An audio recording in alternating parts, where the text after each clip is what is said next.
Hey everyone, my name is Siva and again welcome back to my YouTube channel.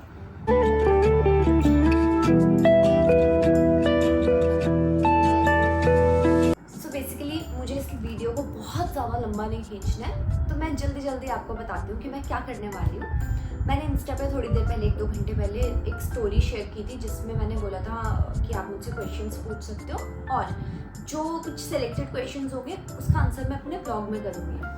तो वो selected questions आपको अपनी diary का first वो दिखाऊं।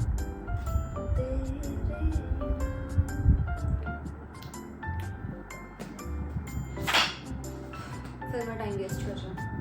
ओके, सो ये है वो सिलेक्टेड क्वेश्चंस। मैं पहले ना और क्वेश्चंस लिखने वाली थी बट फिर मुझे लगा कि 2 पेजेस करूँगी तो फिर वो वीडियो में भी बहुत लंबा जाएगा। तो मैंने फटाफट जो मुझे स्टार्टिंग में क्वेश्चंस आए अच्छे वो मैंने लिख लिए और इसको हम जल्दी स्टार्ट करने वाले हैं। मैंने जब आपने ये क्वेश्चन पूछा तो उसके बाद मैंने इसे काउंट करने की कोशिश की तो it was around 20 music videos. मुझे एग्जैक्टली कितनी है ये नहीं पता है, मतलब जो आ चुकी है आने वाली है वो सब मिला के 20 है। लोग सोचेंगे कि नहीं पता है तो ऐसे बोलिए जैसे पता नहीं कितनी 100 करोड़ है, बट यार 20 है तो मुझे ऐसे राउंड फिगर में 20 बता दूँ मैं आपको। मुझे ना बेसिकली ऐसे कुछ फेवरेट और नॉन फेवरेट ऐसा कुछ नहीं है डॉग्स में, सारे डॉग्स एक जैसे होते हैं। पर मुझे अगर किसी को पालना हो तो मुझे ये चाहिए होता है कि मेरे लिए वो ईजिली मैनेजेबल हो। कि जैसे छोटे पेट्स होते हैं ना, डॉग बता देती हूँ पहले, ब्रीड बता देती हूँ। इट इज़ टिका पूडल। छोटे पॉमेरियंस होते हैं ना, क्योंकि मैंने कैट्स रखी हुई है, ईजीली होता है ना उनका सारा काम, नहलाना एंड स्टफ। तो मुझे वैसे ठीक लगता है कि छोटे पेट्स हो जिनको मैं आराम से इधर उधर ले जाना हो। बहुत सारी चीज़ होती है जो इजीली हो जाती है छोटे पेट्स के साथ। तो टिका पूडल ये ना थोड़ी सी फनी स्टोरी है। मैं जब लॉकडाउन में थी ना, मैंने आप देखोगे अगर इंस्टा पे ना लॉकडाउन में 1-2 ब्लॉग शूट किए, मतलब लॉकडाउन में फैमिली के साथ पिकनिक छोटी सी और वैसे लॉकडाउन, प्रॉपर लॉकडाउन में, लॉकडाउन खत्म होने के बाद।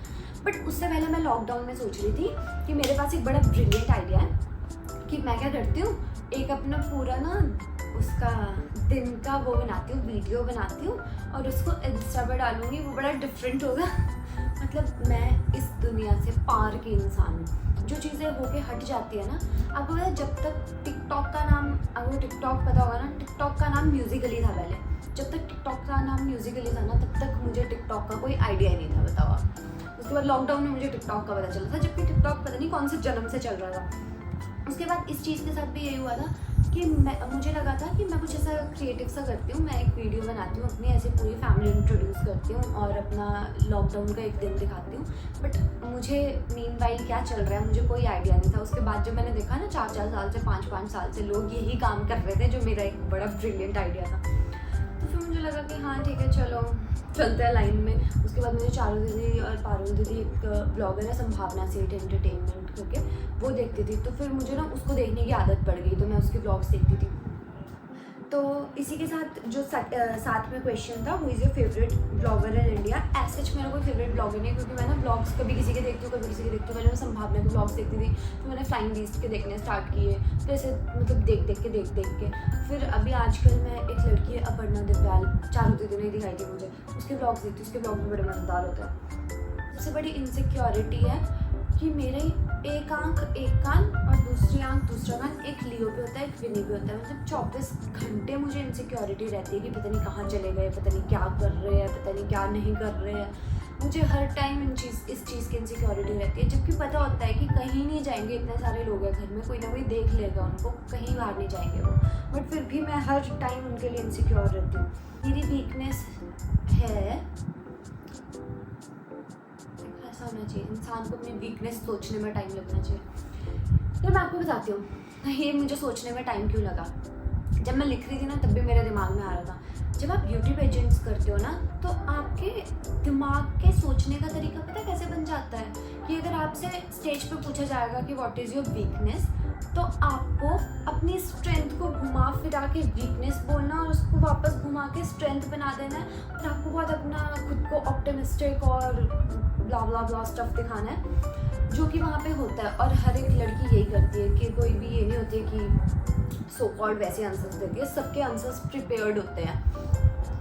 तो उस हिसाब से हम अपनी वीकनेस नहीं बताएंगे। मेरी वीकनेस ये है कि मैं रिस्पॉन्सिबिलिटीज़ नहीं ले पाती हूँ। मतलब आप मुझे ना प्रॉपरली एक रिस्पॉन्सिबिलिटी दे नहीं सकती हूँ क्योंकि मैं नहीं संभाल पाती हूँ चीज़ों को।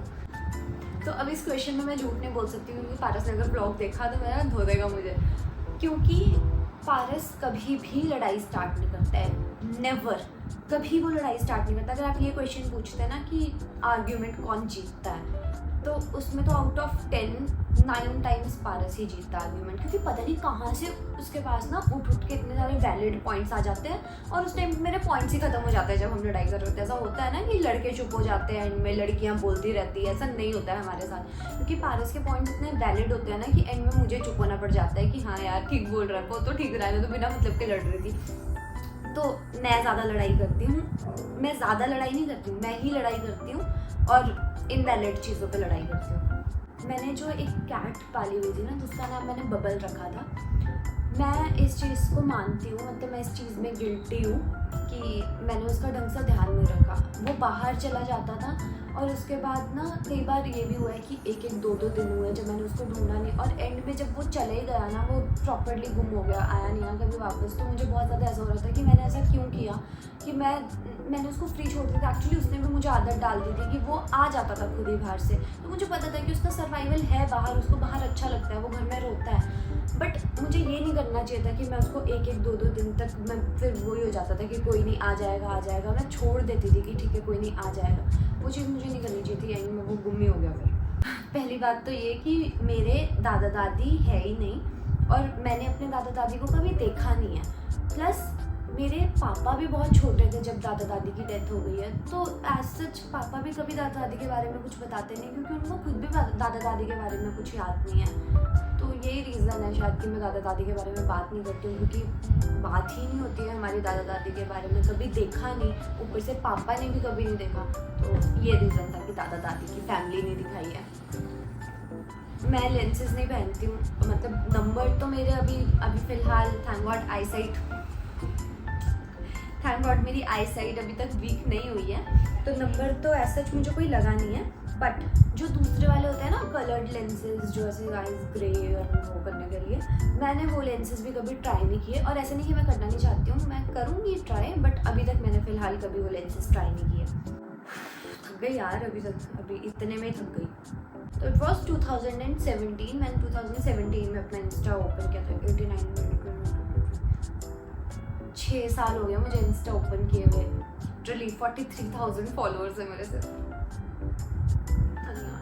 लॉकडाउन में जिन्होंने खोला ना इंस्टा, पता नहीं कहाँ पहुँच गए वो लोग।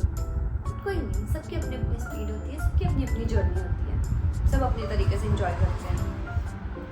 Last web series as such मुझे याद नहीं है, बट लास्ट जो इम्पैक्टफुल वेब सीरीज़ थी जो मैंने अभी भी कंप्लीट नहीं की है, मेरी बीच में लटकी पड़ी है, वो थी Orange Is the New Black. मैंने Orange Is the New Black देखी थी, जो मुझे चारों दीदी ने सजेस्ट की थी, और बड़ी मज़ेदार सी वेब सीरीज़ है। लेकिन मैं वो सजेस्ट करूँगी कि अगर वो लड़कियों को देखनी होता है, लड़कियाँ ज़्यादा इन्जॉय करेगी उस वेब सीरीज़ को, तो गर्ल्स को देखनी चाहिए। वो नेटफ्लिक्स पे orange Is the New black.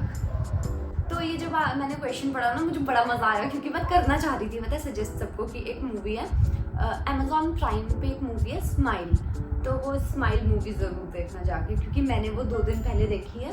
और मुझे यूजुअली बहुत सारे ऐसे नहीं होते कि मुझे डरावनी मूवीज़ में ना, मोस्टली डरावनी मूवीज़ में मुझे डर नहीं लगता है, बट मुझे इसमें लगा डर। और जिनको डर नहीं लगता है वो सिसिन भी देख सकते हैं। सिसिन ना टर्किश लैंग्वेज में है, लेकिन वो बड़ी डरावनी है। पार्ट 1, पार्ट 2, पार्ट 3 वो आप जाके देख सकते हो। आपको बस ढूंढनी पड़ेगी वो कहाँ मिलेगी, क्योंकि मैंने काफ़ी पहले देखी थी। सिसिन देख सकते हो। अदरवाइज अमेज़ॉन प्राइम पे जो नॉर्मल फट्टू लोग हैं ना, इनके एम फट जाएगी, वो अमेज़ॉन प्राइम पे जाके स्माइल मूवी है वो देखना। अगर आप इसको वैसे पर्सनल लाइफ में देखोगे कि किसी लड़के से रिजेक्शन, तो ऐसा तो नहीं हुआ है, लड़के से रिजेक्शन वाला सिस्टम तो नहीं हुआ है, बट हाँ ये ब्यूटी पेजेंट्स वगैरह में इस सब में हुआ है। तो हाँ रिजेक्शंस वगैरह चलती रहती है, part of life. When I feel low I cry, मतलब मैं रो लेती हूँ और उसके बाद मैं सोच लेती हूँ जितना सोचना होता है, जितने नेगेटिव थॉट्स होते हैं ना, सोच के ख़त्म कर लेती हूँ मैं, एंड रो के फिर ठीक हो जाती हूँ मैं। मतलब मैं रो लेती हूँ ना, तो फिर मैं बड़ी खुश हो जाती हूँ, फिर सारा निकल जाता है मेरे अंदर से। Last but not the least, last question है ये, उसके आगे कोई क्वेश्चन मैंने लिखे नहीं। आपको स्कूल में एग्ज़ाम्स के टाइम स्ट्रेस होता था क्या? तो मैं आपको सच बताऊं, मुझे एग्ज़ाम्स के टाइम पे पीटीएम के टाइम पे मतलब पीटीएम के टाइम पे फिर भी होता होगा, मुझे एग्ज़ाम्स के टाइम पे कभी स्ट्रेस नहीं होता था। मैं पूरा साल पढ़ती भी नहीं थी, मैं लास्ट वाले दिनों में पढ़ती थी एग्ज़ाम के टाइम पे। उसमें भी मुझे अपनी नींद ज़्यादा प्यारी लगती थी पढ़ने से, और वैसे मुझे कभी ऐसा स्ट्रेस नहीं होता था कि शिट यार ये भी छूट गया, ये भी छूट गया, ये पढ़ना है, ये पढ़ना है, ये पढ़ना है, ये पढ़ना है। मुझे सोचता कि ठीक है जिस पढ़ो और जाओ और एग्ज़ाम दो। तो मुझे कभी भी इतना ज़्यादा ऐसे था नहीं कि एग्ज़ाम का स्ट्रेस हो जाए, बीमार हो जाऊँ और ये सब चीज़ें। तो इतना ही था आज के इस सेगमेंट में। मैं थोड़ी ज़्यादा स्टाइलिश बन रही हूँ, फैंसी। तो इतना ही था आज के ब्लॉग में, और इसके बाद अगर आप लोग चाहोगे तो मैं एक और बार इंस्टा पे आस्क मी क्वेश्चन, या फिर आप यूट्यूब पे भी पूछ सकते हो, तो मैं वो फिर से एक और बार करूँगी और इसका पार्ट 2 भी आएगा। Till then do like share and subscribe to my YouTube channel. Bye. Vlog end करने के बाद अभी मैं पढ़ रही थी, और भी काफ़ी सारे मुझे क्वेश्चंस आए थे, बट मैं अभी सबका रिप्लाई तो नहीं करूँगी। मेरे छोटे भाई का क्वेश्चन आया था तो मैं उसका रिप्लाई करना चाहूँगी। उसने मुझसे ये क्वेश्चन पूछा है। तो मेरा सबसे डेंजरस एक्सपीरियंस रहा है जब मुझे गाड़ी ना सिर्फ थोड़ी चलानी आती थी, मुझे अच्छे से गाड़ी चलानी नहीं आती थी, और हम पहाड़ों वाले एरिया में फंस गए थे। तो वहाँ से 4 घंटे मैंने ड्राइव किया था, और मुझे लिटरली कोई आइडिया नहीं था कि पहुँचेंगे या नहीं पहुँचेंगे। वो डेंजरस एक्सपेरिमेंट था वो लिटरली। और अभी के लिए मैं ये ब्लॉग एंड कर रही हूँ। और हाँ, उसका एक और पार्ट भी तो है कि मैं घर आ रही हूँ अभी, जब सैटरडे को तोशी में, तो मैं घर आ रही हूँ, ठीक है। बाय।